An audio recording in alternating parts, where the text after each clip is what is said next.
Blood trickled down Angela Morris's face as the officer's boot pressed against her swollen belly. Through blurry vision, she glimpsed a familiar silhouette approaching. The crowd fell silent. Her husband, FBI Director Robert Morris, stood frozen, witnessing the unthinkable violence against his pregnant wife. Before we dive into this shocking story, let me know where you're watching from in the comments below. This is a story about injustice that could happen anywhere in America.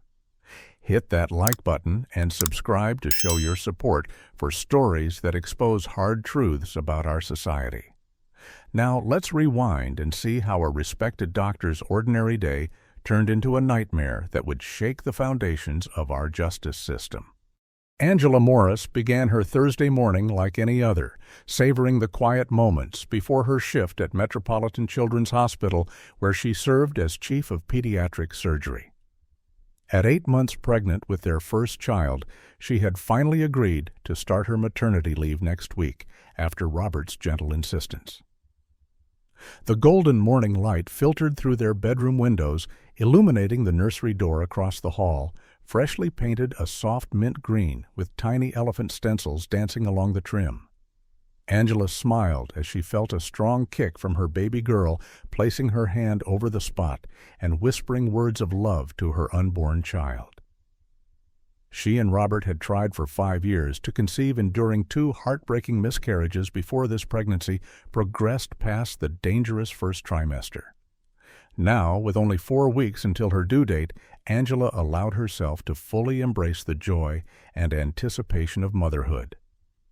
After a breakfast of whole grain toast and fresh fruit, Angela kissed Robert goodbye as he headed to FBI headquarters for an important national security briefing. Their parting words were mundane everyday exchanges about dinner plans and a reminder about the pediatrician interview they had scheduled for the weekend. Neither could have imagined it would be their last normal moment for months to come. With her afternoon free before an evening consultation, Angela decided to visit Bellamy's, an upscale baby boutique in the commercial district of their affluent Silver Springs neighborhood. Though they had already purchased the essentials, Angela wanted to find a special coming-home outfit for the baby, something meaningful to mark the momentous occasion. The Morris family stood out in Silver Springs, being one of only 4 black families in the predominantly white enclave. Despite Robert's prominent position and their professional achievements, they frequently encountered subtle forms of discrimination from neighbors who mistook them for service workers to store clerks who followed them too closely. Angela had developed a thick skin over years of such treatment, learning to pick her battles while maintaining her dignity. Within minutes of entering Bellamy's, Angela noticed the familiar signs the sales associate who abandoned another customer to assist her, the security guard, who suddenly needed to restock shelves near wherever she browsed, and the uncomfortable glances from other shoppers. Determined not to let it spoil her day, Angela politely declined help and continued examining the delicate baby clothes, selecting a beautiful ivory gown with intricate embroidery along the collar. As she moved toward the luxury accessories section to find a matching headband, she noticed a thin blonde woman in designer clothes watching her intently. The woman, Veronica Chambers, was the store manager who had recently been promoted after the previous manager was fired for failing to meet loss prevention targets. When Angela picked up an electronic baby monitor to read its features, Veronica immediately approached, asking in a clipped tone if she was finding everything all right, while simultaneously taking the monitor from Angela's hands to demonstrate its features. Recognizing the implied accusation, Angela calmly explained that she was just browsing and would ask for help if needed. She then proceeded to the register to purchase the gown she had selected. The cashier scrutinized Angela's premium credit card with suspicious eyes, asking for additional identification despite having just processed another customer's purchase without the same requirement.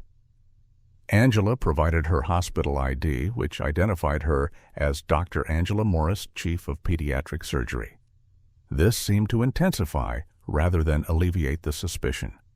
After completing her purchase, Angela noticed she had received a text from Robert about the baby monitor they had registered for being out of stock. She returned to the electronics section to check if Bellamy's carried the same model. As she examined the box, Veronica approached again, this time with security suggesting loudly that Angela seemed to be having trouble deciding what to take. The implication was clear and deliberately humiliating. Angela, her professional composure finally breaking, asked directly if she was being accused of something. Instead of responding, Veronica turned to the security guard and stage-whispered, "Call the police. She's becoming hostile." Despite Angela's calm attempts to explain the situation and offers to show her receipt for her previous purchase, Veronica described someone dangerous and unstable to the 911 dispatcher. As Angela walked toward her car, intending to leave the hostile environment, she saw 3 police cruisers speeding into the parking lot with lights flashing. With one hand on her pregnant belly, feeling her baby kicking nervously in response to her elevated stress hormones, Angela watched as the officers emerged, with hands hovering near their weapons, approaching her vehicle as though she were an armed suspect rather than a pregnant physician who had done nothing wrong. Officers James Lawson and Michael Barrett surrounded Angela's luxury SUV with weapons-drawn shouting commands before she could even lower her window. "Get out of the vehicle with your hands where I can see them," Officer Lawson bellowed, his voice carrying across the parking lot where shoppers had begun to gather phones raised to record the unfolding scene. Angela's heart pounded as she carefully opened her door, moving with deliberate slowness to avoid any misinterpretation of her actions. "I'm pregnant," she called out, her medical training kicking in as she prioritized her baby's safety above all else. "Please allow me to move carefully." Officer Barrett responded by roughly grabbing her arm before she could fully exit the vehicle. "We don't have time for games. A dangerous suspect doesn't get special treatment for being pregnant." The casual cruelty of his words stunned Angela momentarily, but her shock quickly transformed to fear as she was yanked forward, nearly losing her balance. "Wait, please," she pleaded, reaching toward the glove compartment with her free hand. "My hospital ID is right there. I'm Dr. Angela Morris, Chief of Pediatric Surgery at Metropolitan Children's." Officer Lawson immediately drew his weapon again. "She's reaching for something. Hands up now." Before Angela could comply, Officer Barrett twisted her arm behind her back and slammed her against the vehicle. The force knocked the breath from her lungs and sent a wave of pain through her abdomen that made her cry out. From the boutique entrance, Veronica Chambers was giving her statement to a third officer, painting a fictional picture of an aggressive, threatening woman who had attempted to steal merchandise and became violent when confronted. "She threatened me," Veronica claimed, her voice carrying dramatically across the parking lot. "She said she'd make me regret stopping her. I feared for my safety and the safety of our customers." "Gia." A small crowd had gathered now, many with phones recording but keeping a cautious distance from the police action. Angela felt a sharp contraction ripple across her abdomen, different from the Braxton Hicks contractions she'd experienced before. "I need medical attention," she gasped the physician in her, recognizing the potential danger to her pregnancy. "I'm having contractions. Please, my baby." Officer Lawson scoffed. "They all have excuses when they're caught. This isn't your first time trying to scam stores, is it?" The casual racism of his assumption that she was a repeat offender despite no evidence, no prior record, and no actual crime cut through Angela's pain. "I purchased items with my credit card," she managed to say through gritted teeth. "Check the store records. Call the hospital. I'm the Chief of Pediatric Surgery." Officer Barrett tightened his grip, pressing Angela more firmly against the car. "Sure you are. And I'm the president." Their mockery was interrupted by a young sales associate who had followed Veronica outside. "She didn't steal anything," the young woman Zoe Taylor said hesitantly. "I saw her pay for the baby gown. Mrs. Chambers just doesn't like when certain people shop here." Veronica whirled on her employee. "That's enough, Zoe. Get back inside or clear out your locker."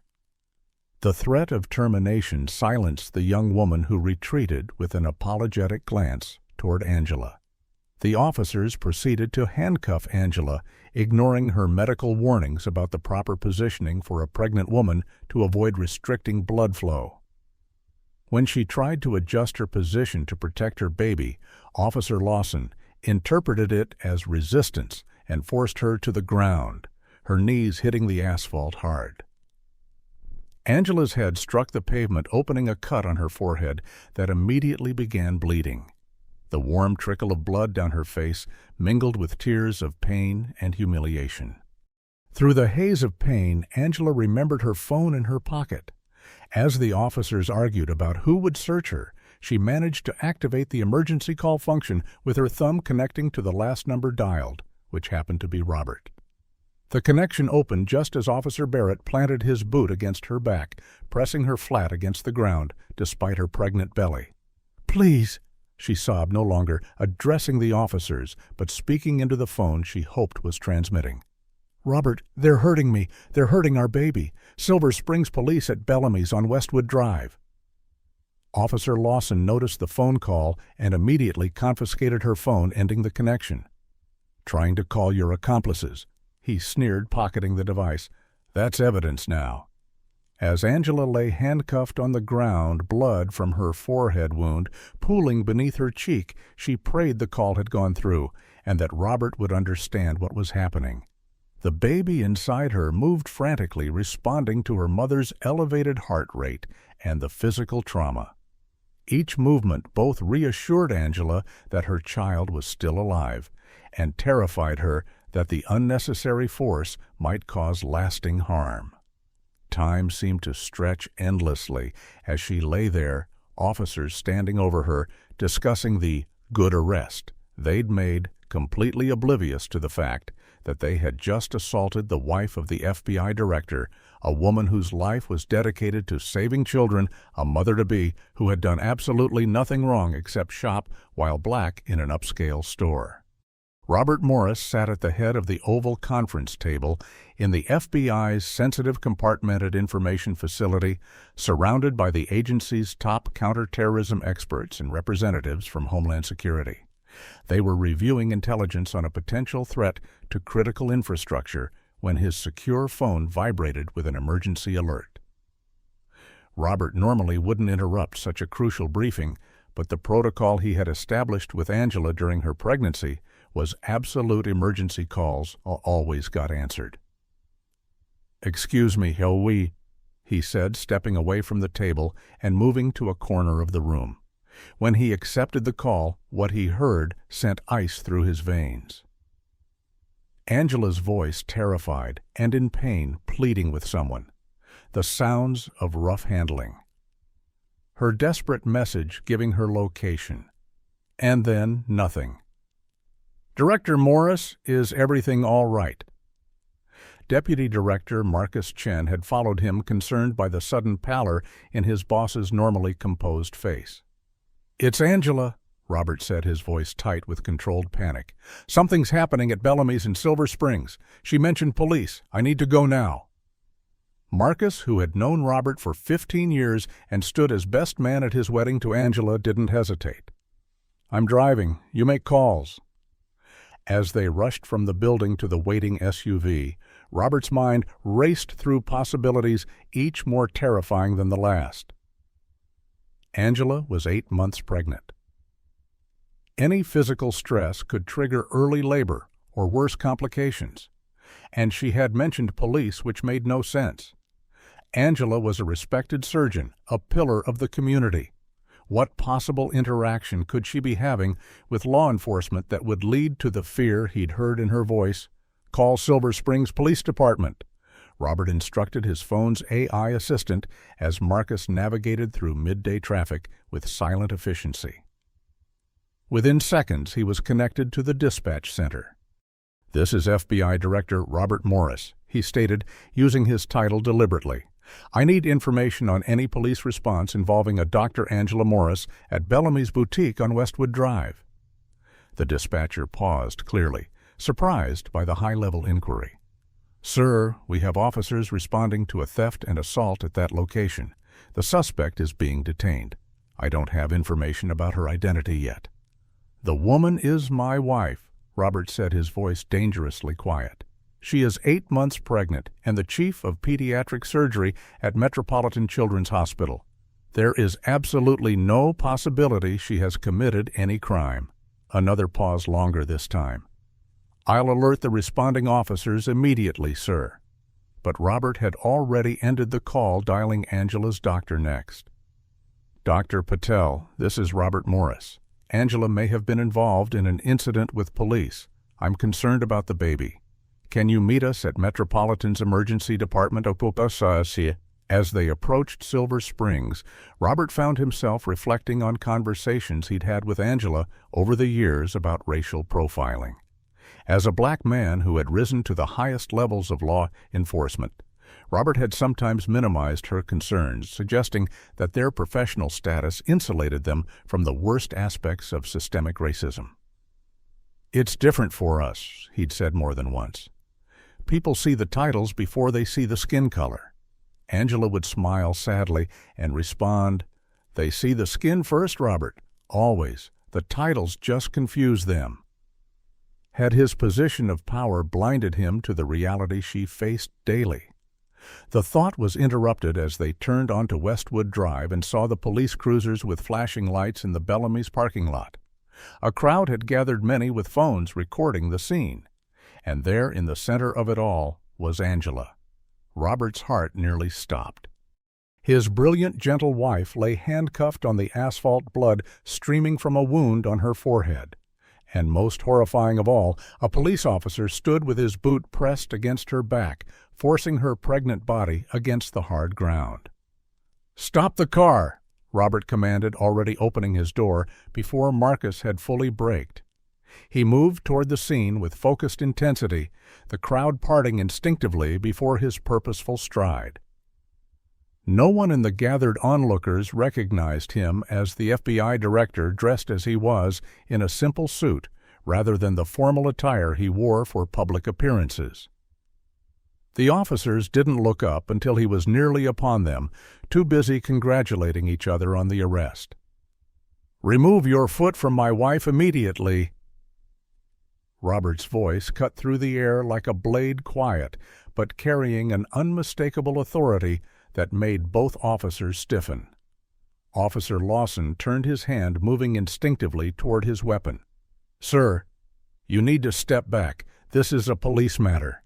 "I am FBI Director Robert Morris," he stated, removing his credentials from his jacket pocket, "and you are currently assaulting my pregnant wife, Dr. Angela Morris. Remove your restraints and call medical assistance now." The officers exchanged panicked glances, but neither moved to comply. "Sir, we're responding to a theft and assault report. We can't just release a suspect based on your say-so, even if you are who you claim to be." Robert felt a cold rage building, unlike anything he'd experienced in his 20-year career. "Officer," he glanced at the nameplate, "Lawson. I'm going to approach my wife now. If you attempt to prevent me from doing so, I will personally ensure that your career ends today." As Robert moved forward, Officer Barrett stepped between him and Angela. "Sir, I can't allow you to interfere with an arrest in progress. Please step back, and we can sort this out at the station." Marcus Chin had caught up now, flanking Robert and displaying his own FBI credentials. "You're making a serious mistake," Marcus warned the officers. "Director Morris has the authority to supersede local jurisdiction in matters involving federal personnel and their families." The standoff might have escalated further if not for Angela's sudden cry of pain, a sound that cut through Robert's tactical calculations and straight to his heart. "She needs medical attention now." He shouted, all pretense of calm professionalism abandoned. "She's pregnant and bleeding." The growing crowd of onlookers had begun to murmur, the mood shifting, as they realized they were witnessing not a legitimate arrest, but a potential tragedy in the making. Several voices called out support for Angela, and the pressure of public attention finally seemed to register with the officers. Officer Lawson reluctantly removed his foot from Angela's back, though he made no move to help her up or remove the handcuffs. Robert rushed to Angela's side, kneeling beside her on the asphalt, uncaring about his expensive suit. "I'm here," he whispered gently, turning her face toward him, his heart breaking at the sight of her blood-streaked cheeks and terrified eyes. "An ambulance is coming. Do you believe what happened to Angela could happen in your community?" Comment number 1 if you think racial profiling affects all communities, or number 2 if you think this is only a problem in certain areas. This story reveals how quickly bias can escalate into dangerous situations even for accomplished professionals like Angela. Like this video if you believe everyone deserves equal treatment, regardless of race, and subscribe to hear more stories that shine a light on these critical issues.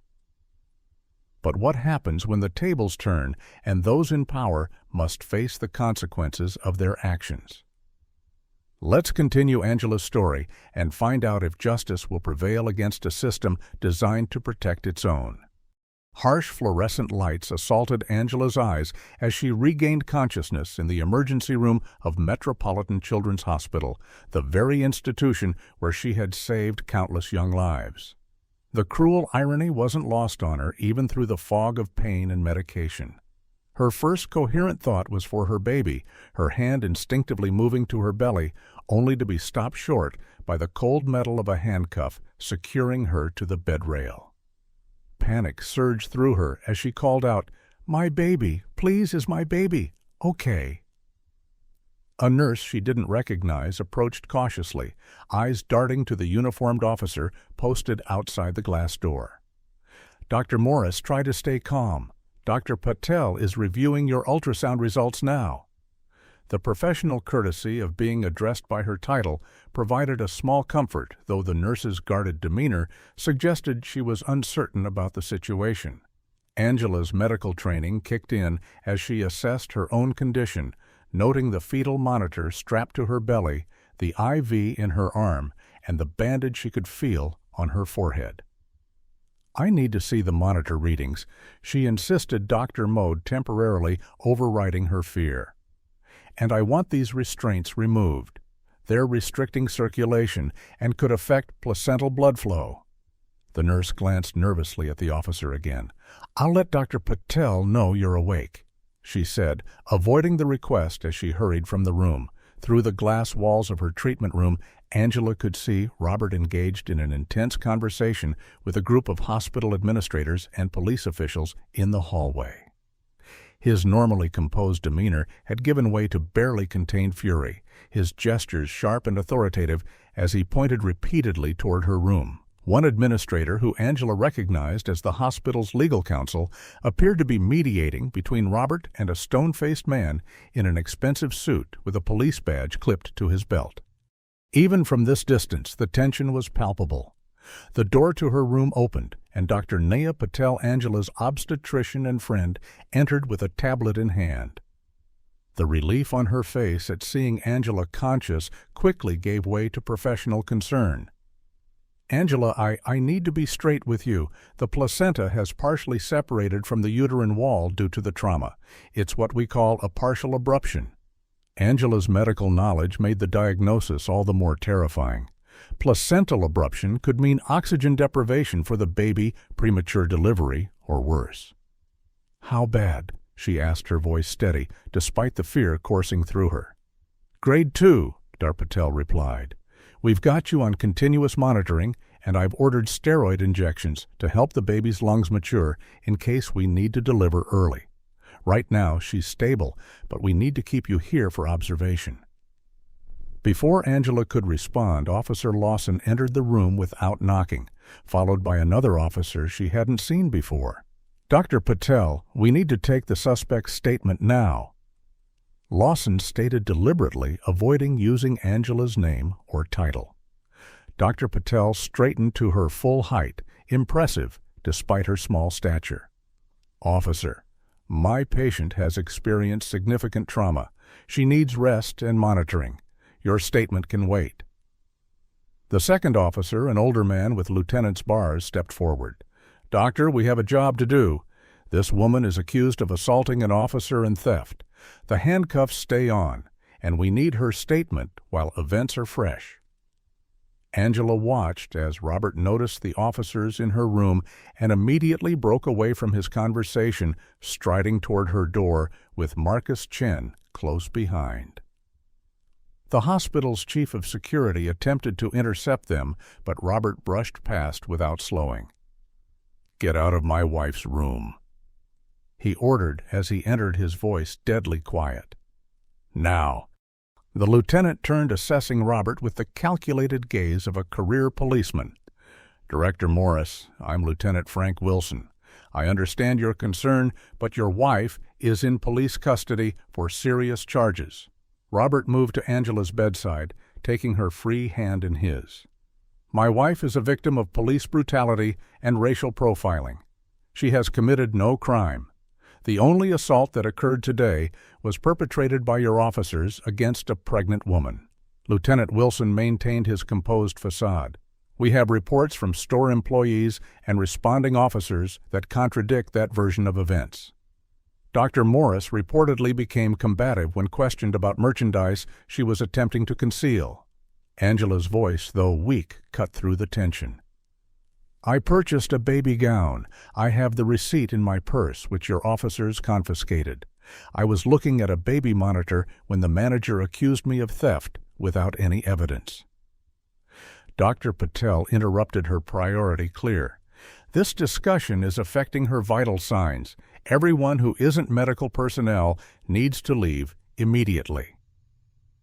Lieutenant Wilson ignored her. "We're filing charges for resisting arrest and assaulting Officer Barrett." He sustained scratches to his hand during the altercation. Robert's laugh was without humor. "Scratches?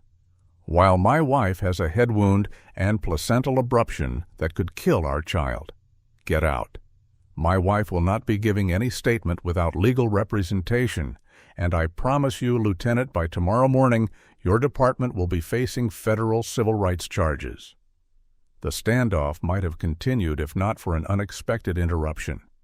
A nurse Angela recognized from the surgical floor entered the room, deliberately bumping into Lieutenant Wilson with a stack of linens. "Oh, excuse me," she said, using the momentary distraction to pass something to Robert, who smoothly slipped it into his jacket pocket. "Chill." The nurse then turned to Dr. Patel. "Doctor, you're needed urgently in room 4. Dr. Patel nodded, understanding the ruse. "Officers out now. This is a medical emergency." The authority in her voice finally compelled the police to retreat, though Officer Lawson remained stationed outside the door. Once they were gone, Dr. Patel checked Angela's monitors again. "Your blood pressure is too high. We need to reduce your stress level immediately." Robert leaned down to kiss Angela's forehead gently, careful to avoid her wound. "I have to go make some calls, love. Marcus will stay with you, and I've arranged for Catherine Miller to come as your attorney." He squeezed her hand. "I won't let them get away with this. I promise you." As he left, Angela caught a glimpse of what the nurse had passed him, a small USB drive. Later, she would learn it contained security footage from the hospital's cameras showing the officers refusing to remove her handcuffs despite medical requests and attempting to interrogate her while she was semi-conscious. The battle was moving to a new front. While Robert fought outside the hospital walls, Angela focused on the most important fight, the one for her baby's life. Hour by hour, the monitors showed her baby's heartbeat, each steady rhythm, a small victory against the trauma her body had endured. Meanwhile, on the television mounted in her room, she saw the first news reports about the incident. FBI director's wife arrested for assault and shoplifting, read the ticker on the bottom of the screen. The news anchor's voice droned on about how even those connected to law enforcement aren't above the law, accepting the police narrative without question. The injustice of it brought fresh tears to Angela's eyes, not for herself, but for all those who face similar situations without the protection of a powerful spouse or the privilege of a recognizable name. As night fell, Angela's condition took a sudden turn. The monitors showed decelerations in the baby's heart rate, and her own contractions had begun to intensify. Dr. Patel was called back urgently as a team of specialists flooded the room. "The abruption is worsening," Dr. Patel explained as she reviewed the latest ultrasound. "We may need to perform an emergency C-section." The officer outside the door watched impassively as Angela faced the prospect of delivering her baby weeks early, a direct result of his colleague's actions. Through her fear, Angela found a resolute core of determination. If they delivered tonight, she would make sure her daughter entered a world where justice would be waiting no matter how long it took to arrive. Police Chief Walter Daniels slammed his office door so hard the framed commendations on the wall rattled dangerously. "Tell me how in God's name my officers managed to assault the FBI director's pregnant wife without anyone running a simple ID check." His rage filled the spacious office, causing the 4 men assembled before him to shift uncomfortably. Lieutenant Wilson cleared his throat. "Chief, the officers responded to a reported theft in progress with a potentially combative suspect. They followed standard procedure for the situation as it was presented to them." Chief Daniels ran a hand over his thinning gray hair. "Standard procedure includes throwing a visibly pregnant woman to the ground. Does it include ignoring her medical ID and pressing a boot into her back? Because I've just spent an hour on the phone with the mayor, who spent 2 hours with the governor, who got his ass handed to him by the Attorney General of the United States." The administrative machinery of damage control had begun turning the moment Robert Morris identified himself at the scene. Now, 12 hours later, the Silver Springs Police Department was scrambling to contain what was rapidly evolving from an unfortunate incident into a career-ending catastrophe for everyone involved. "We need to get ahead of this," Daniels continued, lowering his voice to a controlled simmer. "Wilson, I want officer statements rewritten to emphasize the threat assessment." "Barrett, you were injured during the arrest, correct?" Officer Barrett glanced at his hand, where 3 small scratches from Angela's wedding ring had long since stopped bleeding. "Yes, sir," he confirmed, understanding the implication. Dr. Morris became extremely aggressive when questioned, necessitating physical control measures for officer safety. Daniels nodded approvingly. "Lawson, you're on paid administrative leave effective immediately. Barrett, too. We'll describe it as standard procedure during an investigation." He turned to the 4th man in the room, Captain Richard Hayes from Internal Affairs. "Hayes, I want a preliminary finding by tomorrow afternoon, clearing my officers of any wrongdoing. Site training protocols, split-second decision-making, the whole 9 yards." Hayes, a 25-year veteran who had overseen dozens of similar investigations, nodded curtly. "We'll need to address the hospital security footage. Word is, Morris has a copy." Daniels waved dismissively. "Our officers were securing a potentially dangerous suspect according to protocol.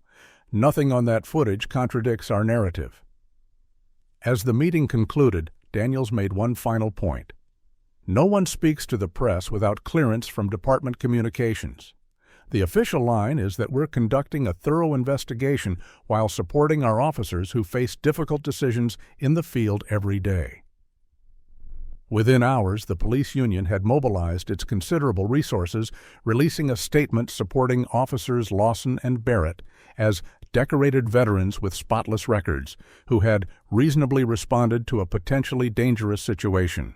The statement subtly questioned Angela's character, noting that individuals of all backgrounds can engage in criminal behavior, and suggesting that connection to authority figures should not provide immunity from law enforcement. The implied racism was carefully couched in language that maintained plausible deniability. Meanwhile, Robert Morris faced unexpected resistance within his own agency. Assistant Director Thomas Kelly had called an emergency meeting of the FBI's executive leadership ostensibly to discuss how to support their director during a personal crisis. The reality, as Robert quickly discovered, was quite different. "With all due respect," Director Puy Kelly began in a tone that conveyed no respect whatsoever, "involving the Bureau in a local police matter raises serious jurisdictional concerns." Robert studied the faces around the conference table, noting who nodded in agreement with Kelly and who maintained neutral expressions.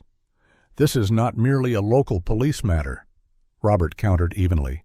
This is a clear civil rights violation against a federal official's family member, which falls squarely within our jurisdiction. Kelly persisted. Sir, your personal involvement creates an appearance of using federal resources for personal benefit. The optics are concerning. Before Robert could respond, his secure line rang. The caller ID showed it was Deputy Attorney General Eleanor Phillips, his direct superior in the Department of Justice hierarchy. "Morris us," he answered, putting the call on speaker as a power move to the room. "Robert." Phillips' voice was smooth and politically calibrated. "I've been briefed on the situation with Angela. How is she doing?" The personal touch was calculated, establishing that Phillips knew Angela socially, while reminding everyone of the chain of command. "She's stable, but at risk of premature delivery due to placental damage from the assault," Robert replied, deliberately using the word assault rather than incident or arrest. "I'm glad to hear she's receiving care," Phillips continued. "Robert, I'm calling to suggest that the best approach here might be to handle this matter privately. Police-federal relations are delicate right now, and turning this into a public spectacle serves no one's interests, especially not Angela's or your child's." The message was clear: back off, accept whatever internal discipline the police department pretended to impose, and maintain the status quo. "With respect, Madam Deputy," Robert replied formally. "This isn't about me or even solely about Angela. This is about a pattern of behavior that would have gone unchallenged if the victim hadn't been married to someone with power.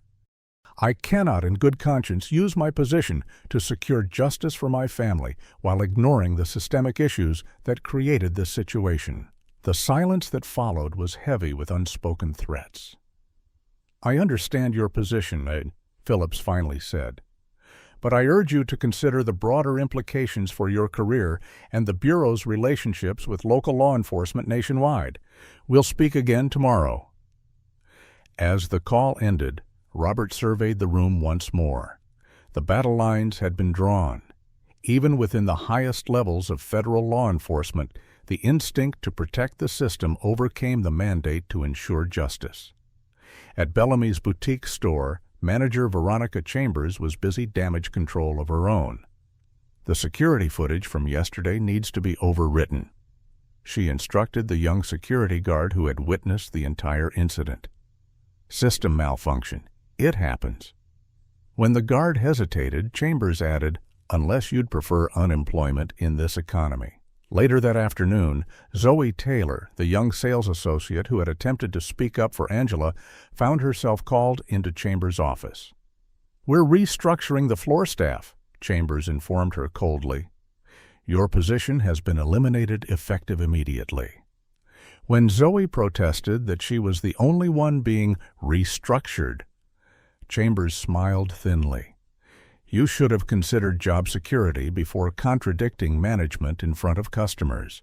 Clear out your locker before you leave." By evening, witnesses who had recorded the incident on their phones reported receiving unusual warnings about potential involvement in an ongoing investigation if they shared their footage online. Several found their social media accounts temporarily suspended after attempting to post videos of Angela's arrest. The system's machinery of self-preservation operated with frightening efficiency across multiple fronts. As Robert returned to the hospital that night, having spent the day fighting institutional inertia and outright opposition, he found an envelope had been delivered to his car. Inside was a single photograph of Angela entering Bellamy's, taken with a telephoto lens with a handwritten note. "She should have known her place if she cared about your child's future." The threat landed like a physical blow. This was no longer just about institutional resistance, it was personal. Someone wanted to ensure his silence through fear. They had severely miscalculated. Robert Morris had not risen to become the first black director of the FBI by backing down from intimidation. As he entered Angela's hospital room, finding her finally sleeping after hours of monitoring and medication to halt her premature labor, he made a silent vow. The system that had protected racist officers, enabled discriminatory business practices, and now threatened his family would face a reckoning. not just for Angela, but for every person who had suffered similar treatment without his resources or power to fight back. The battle lines were drawn, and Robert was prepared to sacrifice his career if necessary. What he would not sacrifice was justice. 48 hours after Angela Morris was thrown to the ground in Bellamy's parking lot, the first video appeared on social media. Despite the coordinated efforts to suppress footage of the incident, a high school student who had been recording for a class project on consumer behavior captured the entire confrontation from a vantage point in her mother's car. The unedited 3-minute clip showed Angela calmly attempting to explain the situation, the officer's immediate aggression, and most damning of all, Officer Barrett's boot pressing into her back as she lay handcuffed and bleeding on the asphalt. The video went viral within hours, accumulating millions of views and sparking outrage across social platforms. Hashtags demanding justice for Angela and accountability for the Silver Springs Police Department trended nationally. As the video circulated, it reached Layla Washington, founder of the Police Accountability Project, a civil rights organization that documented patterns of police misconduct across the country. Layla recognized the officers immediately. "Lawson and Barrett," she murmured, pulling up her organization's database. 6 previous excessive force complaints against minorities in 3 years, all dismissed during internal review. She picked up her phone and made a call to a contact in the Department of Justice, asking for an introduction to FBI Director Morris. By morning, mainstream news outlets had picked up the story, their coverage markedly different from the initial reports that had uncritically accepted the police narrative. FBI Director's pregnant wife brutalized by police in shopping incident, read the CNN headline, while MSNBC went with, "Caught on camera police violence against pregnant black doctor sparks outrage." Even Fox News, typically supportive of law enforcement, ran a segment questioning the tactical decision to physically restrain a visibly pregnant woman with no prior criminal record. The Silver Springs Police Department hastily called a press conference where Chief Daniels read a prepared statement expressing concern over the edited footage circulating online and promising a thorough and impartial investigation into the officers' actions. He emphasized that split-second decisions in potentially dangerous situations require context that may not be apparent to civilian observers. The statement rang hollow against the crystal-clear video evidence, and reporters pressed him on specific points of contradiction between the officers' reports and what the footage showed. Chief Daniels abruptly ended the press conference when questioned about Officer Barrett's statement that Angela had violently resisted arrest, a claim directly contradicted by multiple camera angles. At Metropolitan Children's Hospital, Angela had stabilized enough to give a phone interview from her bed against the advice of the police department, but with full support from her medical team and legal counsel. Her calm, measured description of the incident, delivered with the precision of a surgeon accustomed to high-pressure situations, captivated listeners nationwide. "I was profiled from the moment I entered that store," she explained. "And when the police arrived, they saw only my skin color, not my medical ID, not my pregnant belly, not my humanity." The interview went viral, adding a powerful personal narrative to the already damning visual evidence. Hospital staff, initially cautious about involvement, now rallied around their colleague. Nurses created a rotation to ensure Angela was never alone when police were present. Doctors from every department signed a public letter condemning the treatment she had received. The hospital's board of directors, after an emergency meeting, issued a statement of unequivocal support for Dr. R. Morrison announced they would be conducting their own investigation into possible civil rights violations that occurred within their facility. Outside the hospital, demonstrators gathered peacefully, holding signs demanding justice and accountability. What began as a small group of local activists swelled to hundreds, then thousands, as community members from all backgrounds joined in solidarity.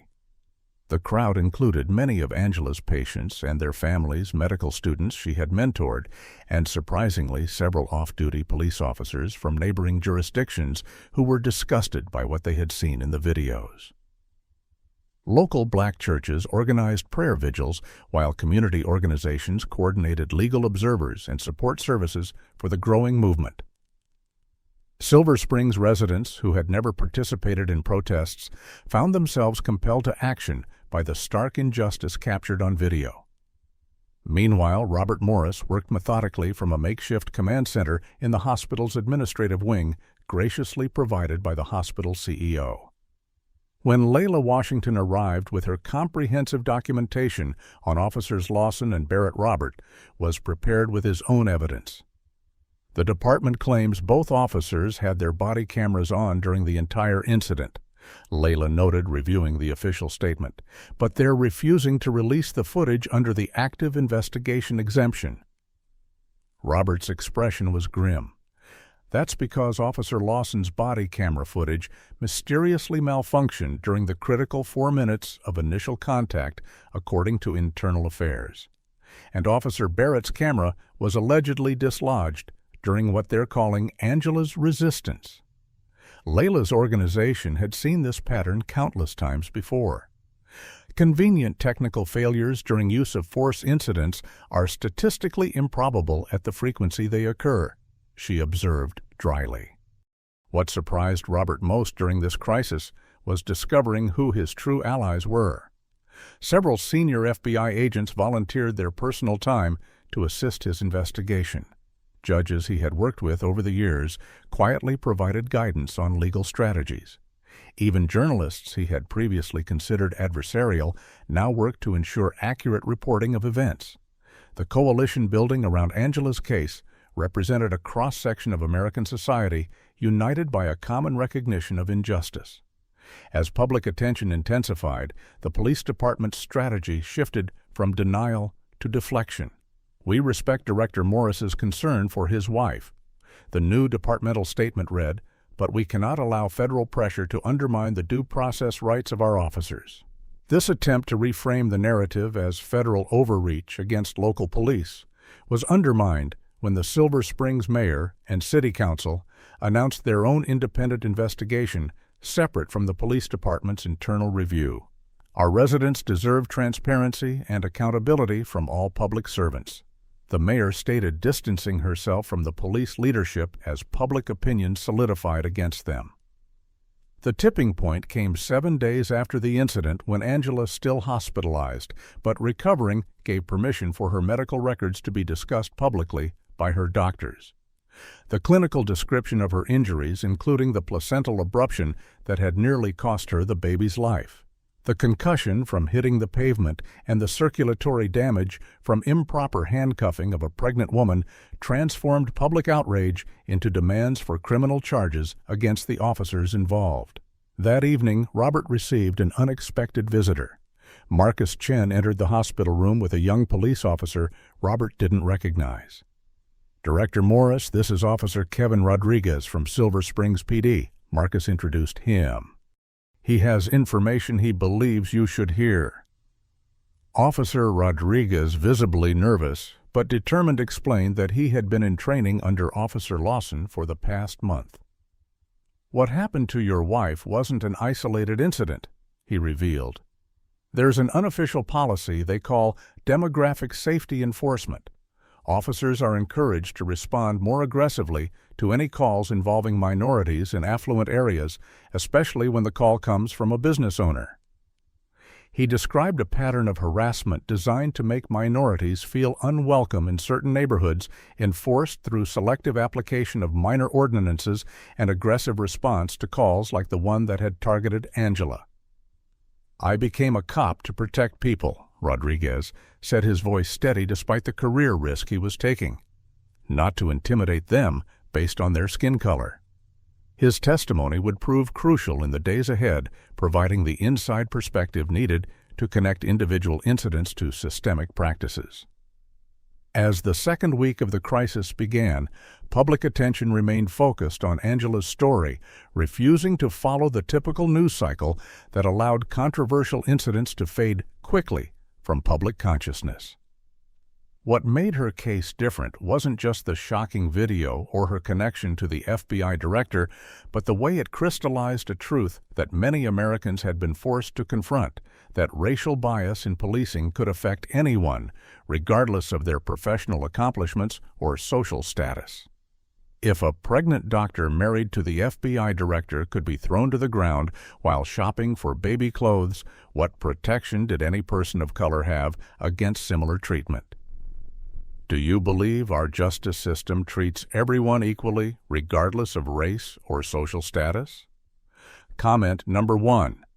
If you think the system needs major reform, or number 2, if you believe these are isolated incidents. The public awakening around Angela's case shows how quickly people unite when they witness undeniable injustice. Like this video if you support accountability in law enforcement and subscribe to follow stories that expose hard truths about our society. But as public pressure mounts and more evidence emerges, will it be enough to overcome a system designed to protect its own? Angela and Robert are about to discover just how deep the corruption goes as they prepare for their most difficult battle yet. Robert Morris had spent his entire career building investigations meticulously connecting evidence to reveal hidden truths. Now he applied those same skills to the most personal case of his life, working from a secure conference room at FBI headquarters that had become command central for what he privately called Operation Justice for Angela. The walls were covered with timelines, photographs, and connection charts, while secure computers contained the digital evidence being assembled by a small but dedicated team. Director, we've completed the background checks on all officers involved in the incident. Special Agent Diana Lopez reported, placing a folder on the conference table. Officer James Lawson has 7 previous excessive force complaints filed against him, all involving minority subjects, all dismissed during internal review. Officer Michael Barrett has 4 similar complaints, plus 2 incidents of illegal search and seizure that were settled by the department without admission of wrongdoing. Robert reviewed the files, noting the pattern that emerged. And the supervising officers who dismissed these complaints. Agent Lopez pulled up another document on her tablet.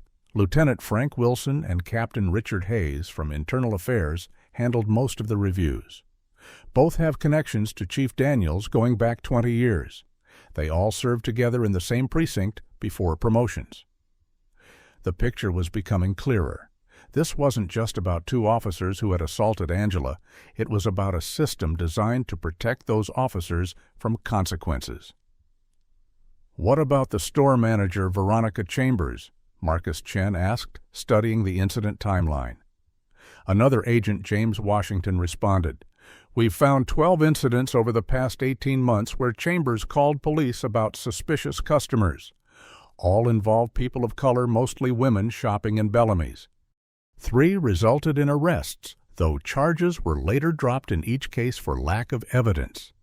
She's profiling customers," Robert concluded, "and the police department is enabling her by responding with disproportionate force, knowing there won't be consequences."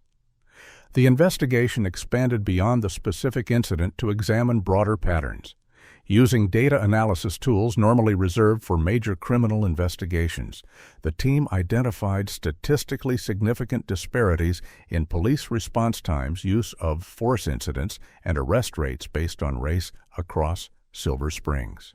Most disturbing was the discovery of an unofficial department policy for what was termed community standard enforcement in neighborhoods like the one where Robert and Angela lived. "They're targeting affluent minorities specifically," Agent Washington explained, displaying heat maps of enforcement actions. "The data shows increased patrol presence, traffic stops, and response to suspicious person calls in areas where minority families have recently moved into predominantly white neighborhoods. They're using police power to enforce segregation without calling it that."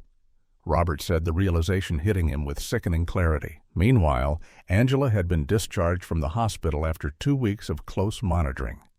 Though still on strict bed rest to protect her pregnancy, she worked tirelessly from home with Layla Washington to gather testimonies from other victims of similar treatment. Most people don't come forward because they don't believe anything will change, Angela explained during a strategy call with Robert's team. They're humiliated, frightened, and often lack the resources to challenge the system. Her medical background proved invaluable as she documented the physical and psychological trauma experienced by victims of police misconduct. We're seeing patterns of PTSD, anxiety disorders, and stress-related physical conditions in people who've had these encounters, she reported. The harm extends far beyond the immediate incident. The investigation took an unexpected turn when Zoe Taylor, the former Bellamy's employee who had been fired after attempting to defend Angela, contacted Robert through Layla's organization. Veronica Chambers wasn't just randomly profiling customers, Zoe revealed during their interview. There was a directive from regional management to reduce inventory shrinkage by focusing security efforts on high-risk demographics based on their internal data. When asked if this directive was in writing, Zoe smiled grimly. Not officially, but I recorded the store management training where it was explained. They told us to watch for certain types of customers and described how to call in a report that would trigger police response without explicitly mentioning race.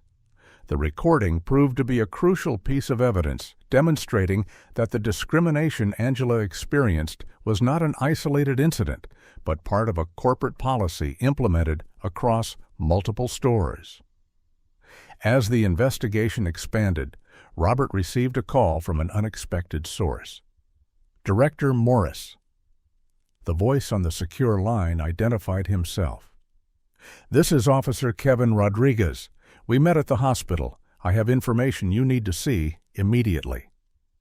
They arranged a meeting at a secure location where Rodriguez arrived, visibly nervous but determined. "After I spoke with you, I was reassigned to records management," he explained. "They're calling it a routine rotation, but it's obviously punishment for stepping out of line.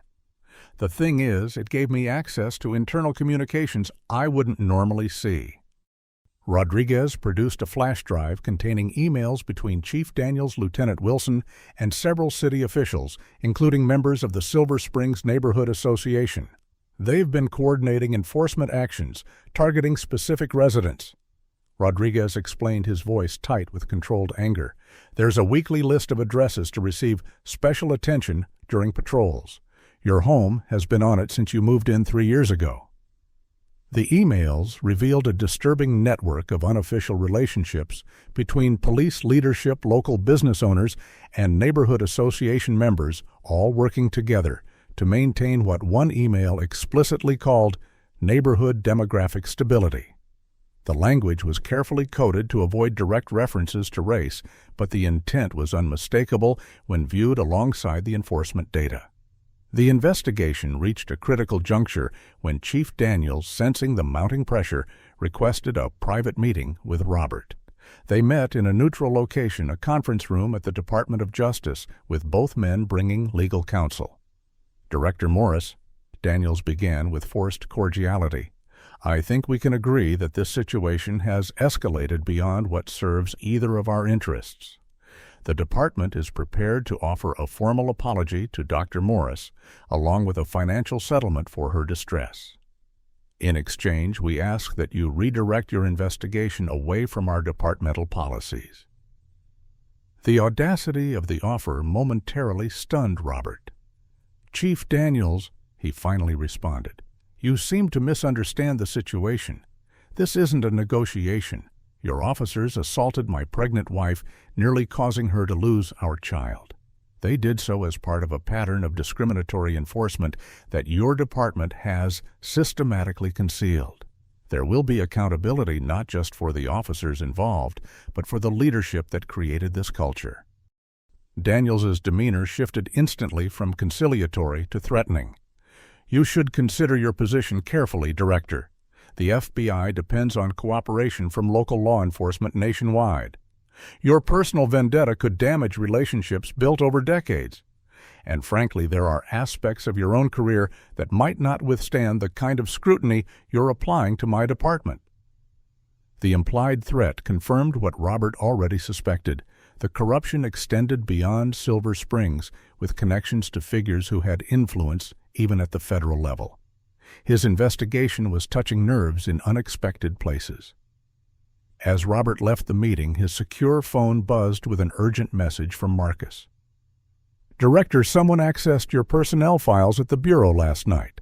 Unauthorized search, carefully concealed, but caught by our security protocols. They were looking for leverage." The battle lines were now clearly drawn. This wasn't just about seeking justice for Angela anymore. It was about confronting a network of institutional racism that protected itself through mutual self-interest across multiple systems.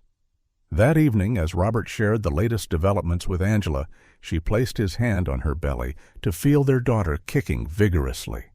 "She's a fighter," Angela said with a tired smile, "just like her parents." The moment of connection reminded Robert of exactly what was at stake. This wasn't an abstract fight against systemic injustice. It was about creating a world where his daughter wouldn't face the same treatment that had nearly taken her life before she was even born.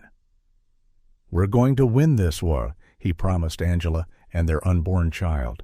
"Not just for us, but for everyone who's been silenced by this system." The investigation had moved beyond gathering evidence. It was now time to present that evidence in a forum where it couldn't be ignored or dismissed. The next phase would require all their courage as powerful interests aligned against them, determined to maintain the status quo no matter the cost. The Silver Springs Municipal Building stood imposing against the morning sky, its grand columns and stone facade projecting an authority that had intimidated generations of citizens seeking redress for grievances. Today, however, the building was surrounded by a different energy as hundreds of demonstrators gathered peacefully, holding signs demanding justice for Dr. Morris and end police brutality. Inside, the city council chambers had been transformed into a makeshift hearing room where the independent review board, consisting of legal experts from outside the jurisdiction, would evaluate the evidence regarding Angela's case and the broader patterns of discriminatory policing. Robert arrived early, reviewing his presentation materials with Marcus Chen and their legal team. Angela, now in her 9th month of pregnancy and still under medical monitoring, entered the chamber to supportive murmurs from the public seating area. Her quiet dignity in the face of continuing threats had transformed her from victim to symbol of resistance, though she carried the physical and emotional scars of her ordeal in the shadows beneath her eyes and the protective hand that rarely left her belly. "Are you certain you want to be here for this?" Robert asked softly as he helped her settle into her seat. "The department's representatives will try to discredit you personally. It could get ugly." Angela's gaze was steady, her surgeon's hands perfectly still despite the stress. "They attacked me in public. They will face me in public. Our daughter needs to know her parents stood firm against injustice, even when it was difficult."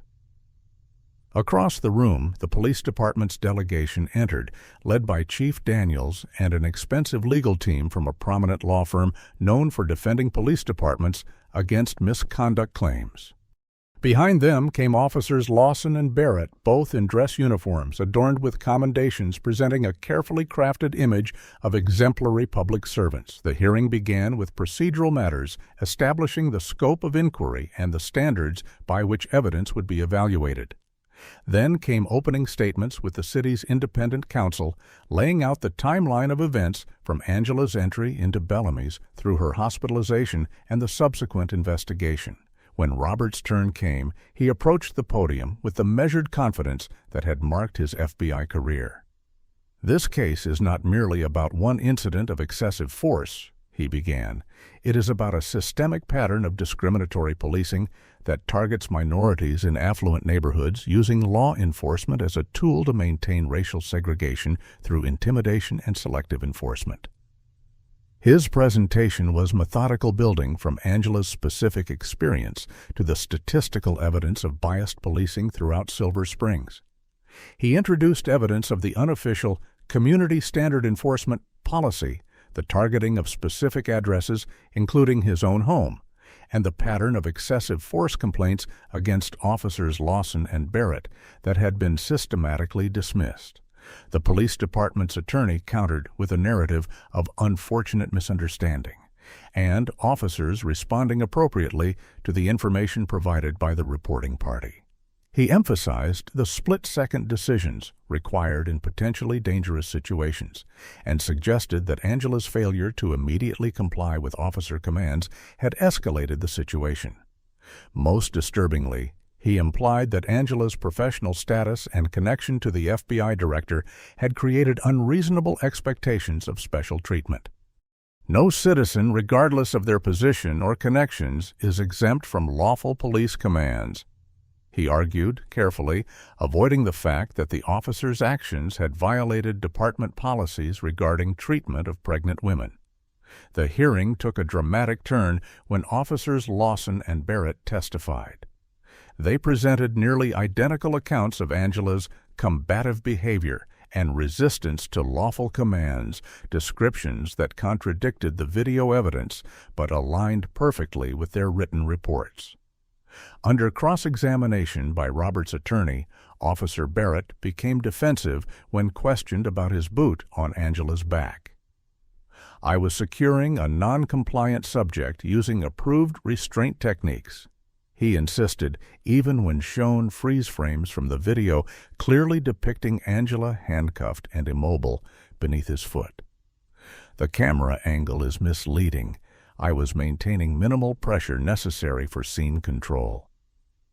Officer Lawson maintained similar denials, insisting that Angela had been reaching for something when he first approached her vehicle, justifying the immediate escalation to physical force. The coordinated testimony reflected careful preparation, but also revealed the officers' confidence that the system would protect them as it had done throughout their careers. During a midday recess, Robert received an urgent message from Agent Lopez. "Director, we've identified a potential witness who was previously unknown. He's agreed to testify but requests protective measures." The witness turned out to be Stephen Marshall, a retired police sergeant who had served in Silver Springs PD for 20 years before leaving the force. "I trained both Lawson and Barrett," Marshall explained during a hasty preparation session. "What happened to your wife wasn't an accident or a misunderstanding. It was the direct result of a culture I helped create, to my lasting shame." When the hearing resumed, Marshall's testimony silenced the chamber.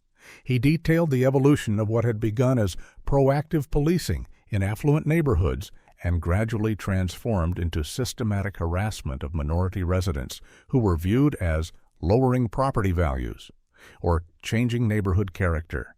He confirmed the existence of unofficial policies directing officers to respond more aggressively to calls involving minorities, particularly in upscale areas. "We never put it in writing that way," Marshall admitted. But the message was clear in how promotions were handled, which officers received commendations, and which complaints were taken seriously. Chief Daniels's legal team attempted to discredit Marshall as a disgruntled former employee with personal grievances, but his detailed knowledge of departmental procedures and specific incidents proved difficult to dismiss. The most powerful testimony, however, came from Angela herself. Despite her advanced pregnancy and the physical toll of the past month, she addressed the hearing with the clarity and precision that had made her a renowned surgeon. "I have held the hearts of children in my hands," she began. "I have made life and death decisions under the most extreme pressure. I understand what it means to act decisively in critical situations. What happened to me was not a split-second decision made under threat. It was a calculated act of intimidation based solely on the color of my skin." She described the experience from her perspective, from the first suspicious glances in the store to the moment she felt the officer's boot pressing against her pregnant belly on the asphalt. She detailed the medical consequences, the partial placental abruption that had threatened her daughter's life, the ongoing monitoring she required, and the psychological trauma that had transformed her final months of pregnancy from a time of joyful anticipation to one of constant anxiety. "I am here today not because I seek personal vindication," she concluded, "but because no one should face what I experienced simply for existing in a space where others believe they don't belong." As Angela returned to her seat, a reporter's phone rang loudly in the gallery, breaking the solemn silence that had fallen over the chamber. The chief's attorney seized the opportunity to call for another recess, clearly rattled by the impact of Angela's testimony. During the break, Robert received an urgent call from Agent Washington. "Director, we've identified the source of the threat against your family. It's bigger than we thought. The personal note left on your car traces back to a private security firm with connections to several neighborhood associations in affluent communities across the state. They're essentially running a parallel enforcement operation, coordinating with sympathetic police officers to maintain what they call neighborhood integrity." This revelation explained the coordinated pressure campaign against Robert's investigation and the unexpected resistance he had encountered even within federal agencies.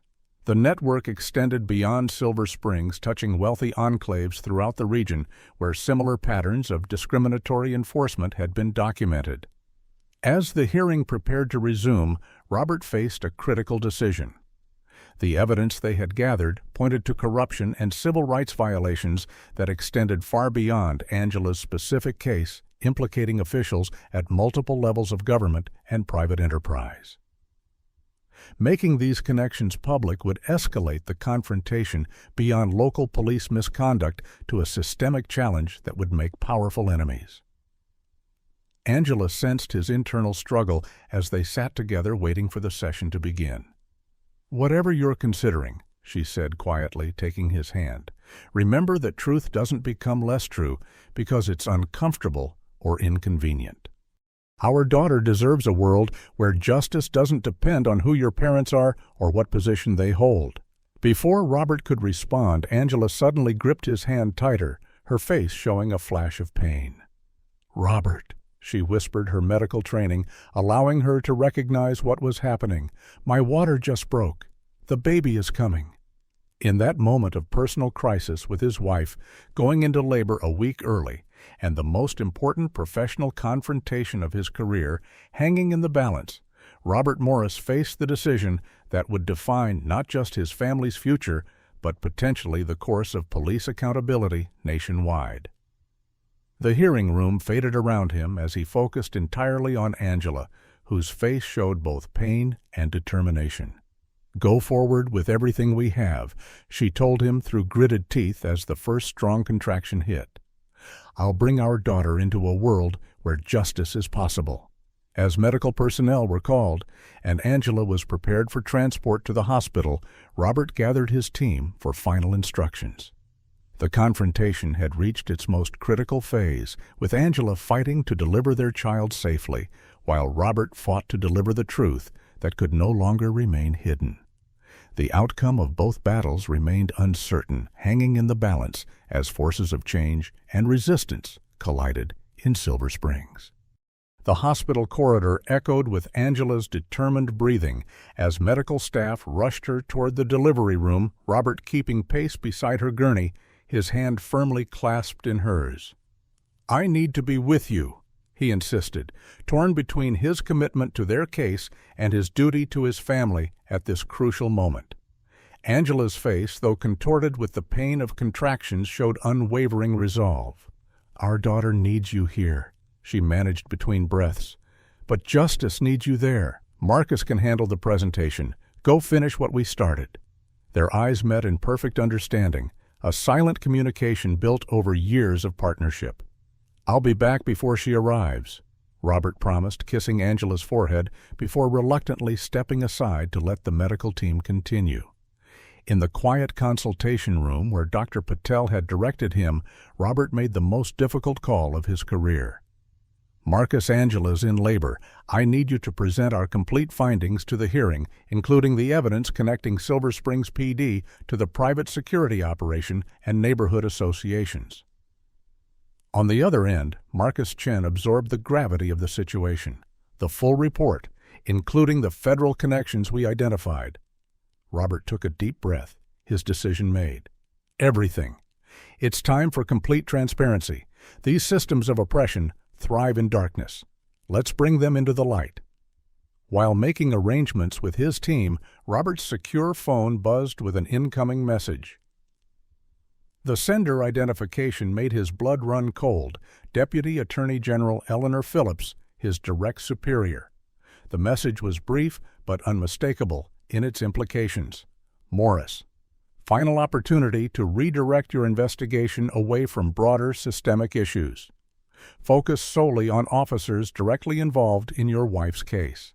Further escalation will necessitate your removal as director effective immediately. National security concerns supersede personal grievances. The threat was explicit exactly as he had anticipated. Robert had prepared for this moment, securing his most sensitive evidence on multiple secure servers beyond the reach of even his own agency. He typed a single response: "Accountability is not negotiable. Proceed as planned." At the municipal building, Marcus Chen approached the podium as the hearing resumed, explaining Director Morris's absence due to an urgent family matter. The police department's legal team immediately moved to postpone the proceedings, sensing an advantage in Robert's absence. The review board chair denied the motion, and Marcus began the presentation they had prepared methodically, unveiling the full scope of their investigation.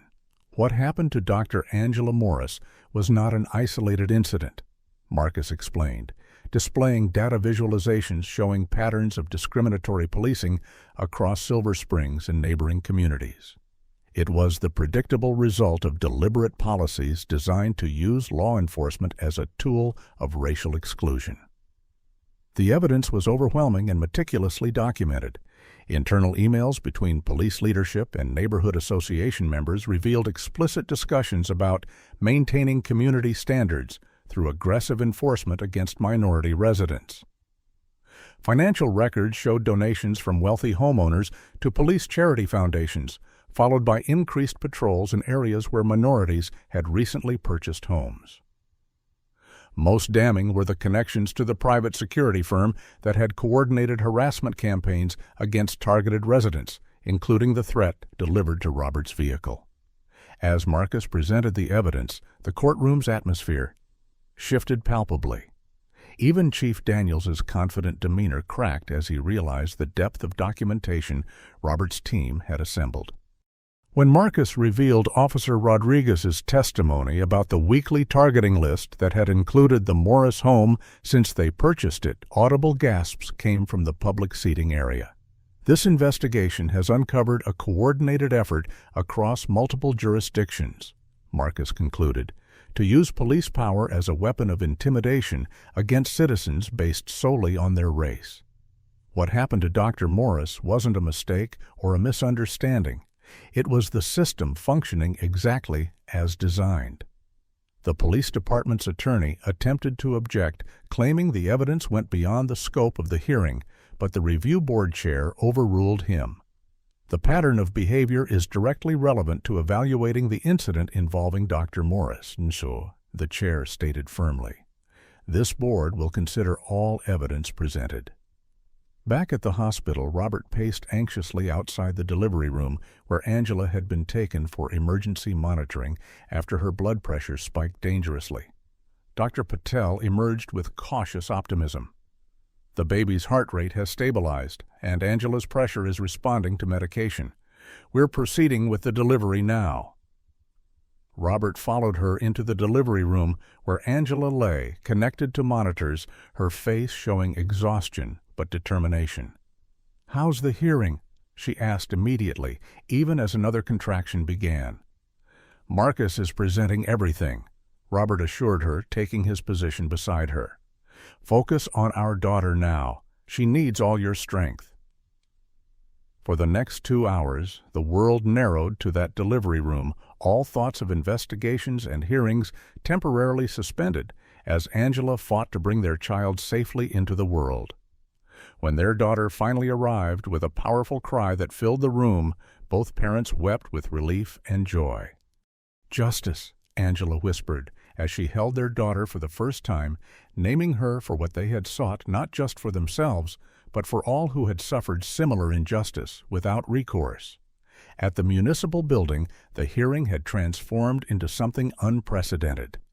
As Marcus concluded the presentation, citizens in the gallery stood in silent solidarity, many with tears streaming down their faces. Social media exploded with reactions to the live stream, which had been viewed by over 2 million people nationally. The police department's defense had crumbled in the face of overwhelming evidence, leaving Chief Daniels isolated as city officials distanced themselves from the revealed practices. When the hearing adjourned for deliberation, Marcus received Robert's message about the birth of baby Justice Morris, along with the news that both mother and daughter were healthy despite the stressful circumstances. The timing seemed symbolic, a new life entering the world at the moment when old systems of oppression were being exposed to public scrutiny. 3 days later, with Angela and baby Justice released from the hospital to recover at home under medical supervision, the review board announced its findings. Their conclusions were unequivocal. Officers Lawson and Barrett had used excessive force without justification, violating multiple departmental policies regarding treatment of pregnant individuals. More broadly, the board found substantial evidence of systemic discriminatory practices within the Silver Springs Police Department warranting a comprehensive federal investigation. The board recommended immediate suspension of both officers pending criminal charges, an external audit of all excessive force complaints filed within the department over the past 5 years, and the establishment of a civilian oversight committee with meaningful enforcement authority. The Justice Department announced a pattern or practice investigation into the entire police department the following day. Chief Daniels resigned rather than face termination, though he continued to deny personal knowledge of discriminatory practices. The private security firm connected to the threats against the Morris family found itself under federal investigation for civil rights violations and interstate conspiracy charges. Robert's position as FBI director hung in the balance for several tense days as political forces aligned against him. The Deputy Attorney General formally recommended his removal, citing improper use of federal resources for personal matters.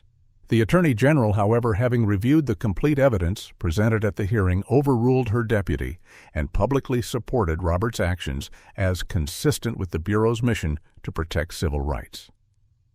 In an unprecedented move, the president addressed the situation directly in a press conference, acknowledging the disturbing evidence of systemic discrimination revealed by the investigation and affirming his continued confidence in Director Morris's leadership. The Bellamy's corporate headquarters issued a public apology to Angela, announcing the termination of Veronica Chambers and the implementation of mandatory anti-bias training for all employees. The store chain faced boycotts and protests nationwide, forcing a comprehensive review of its security practices and customer service policies. Zoe Taylor, the sales associate who had been fired for defending Angela, received a formal apology and job offer, with significantly improved compensation, though she declined in favor of accepting a position with the newly established Morris Foundation for Justice. 3 months after Justice's birth, Angela testified before a congressional committee on law enforcement reform, her infant daughter cradled in her arms, as she described her experience and its broader implications. "What happened to me was not exceptional," she told the assembled legislators. "What is exceptional is that I had the resources and platform to demand accountability. For every case like mine that makes headlines, thousands go unaddressed, leaving communities traumatized and trust in institutions shattered." Her testimony, along with the comprehensive evidence gathered during Robert's investigation, contributed to the introduction of the Law Enforcement Accountability and Professional Standards Act, which would establish national guidelines for police use of force and create meaningful oversight mechanisms for departments with patterns of civil rights violations. On Justice's 6-month birthday, Robert and Angela sat together in the nursery of their home, watching their daughter sleep peacefully in her crib. The physical scars of Angela's ordeal had faded, though certain loud noises or unexpected encounters with uniformed officers still triggered moments of anxiety that her therapist assured her would diminish with time. "Sometimes I wonder if it was worth it," Angela admitted quietly. "All the pain, the fear, the public scrutiny. Then I look at her, and think about the world she'll grow up in, and I know it was." Robert took her hand, both of them watching the gentle rise and fall of their daughter's chest. "The system isn't fixed, he acknowledged. "One case, even one as public as yours, doesn't undo centuries of institutional racism. But it created a crack in the foundation, and that's how transformation begins." Outside their window, the neighborhood that had once monitored their presence with suspicion now displayed yard signs reading "Silver Springs for Justice" and "Equality under Law." The community had been forced to confront its complicity in systems of oppression, beginning the long, difficult process of genuine change. As Justice stirred in her sleep, tiny fingers curling around the edge of her blanket, her parents renewed their silent commitment to continue the work they had begun, not just for their daughter, but for all children who deserve to grow up in a world where justice was more than just a beautiful name. Have you ever witnessed or experienced discrimination that made you feel powerless? This story shows how even the most powerful individuals aren't immune to racial bias, but also demonstrates the change that's possible when people stand together against injustice. Comment below with your thoughts on what needs to change in our justice system. Like this video if Angela's story moved you, subscribe to hear more powerful narratives that matter, and share this with someone who needs to understand why these conversations are so important. Thank you for listening to this story of struggle, resilience, and the ongoing fight for equality that continues in communities across America. Remember, true justice requires all of us to recognize our role in creating a world where everyone is treated with dignity and respect. Angela Morris's story reveals the persistent reality of racial discrimination in America, where even the most accomplished individuals aren't immune to prejudice. Despite being a chief surgeon married to the FBI director, Angela was immediately viewed as suspicious because of her skin color, showing how racial bias operates unconsciously and systemically. The swift escalation to violence demonstrates how quickly prejudice can transform ordinary situations into life-threatening encounters for Black Americans. This narrative exposes several critical truths. First, that racism doesn't spare those with professional success or social standing. Second, that systems designed to protect often work in concert to preserve discrimination, from police departments to businesses to neighborhood associations. Third, that accountability requires both individual courage and collective action. Most importantly, the story illuminates the power imbalances that make racial justice so elusive. Without Robert's federal position and resources, Angela's experience might have been dismissed, like countless similar incidents. Real change demands not just isolated reforms, but confronting the interconnected structures that maintain racial hierarchies. The birth of baby justice symbolizes hope amid struggle, a reminder that fighting for equality isn't just about addressing past wrongs, but creating a better future for the next generation. True justice requires dismantling systems of oppression while building new frameworks based on dignity and equal treatment for all. Have you or someone you know ever faced discrimination that seemed impossible to fight against? Angela and Robert's story reminds us that no one should face injustice alone, and that together we can create meaningful change. Comment below with your thoughts on what needs to happen in our communities to ensure equal treatment for everyone, regardless of race. Has this story changed how you think about privilege and power in our justice system? Like this video if you believe in standing up against racial discrimination, and subscribe to hear more powerful stories that expose difficult truths about our society. Share this with someone who needs to understand the reality many Black Americans face every day.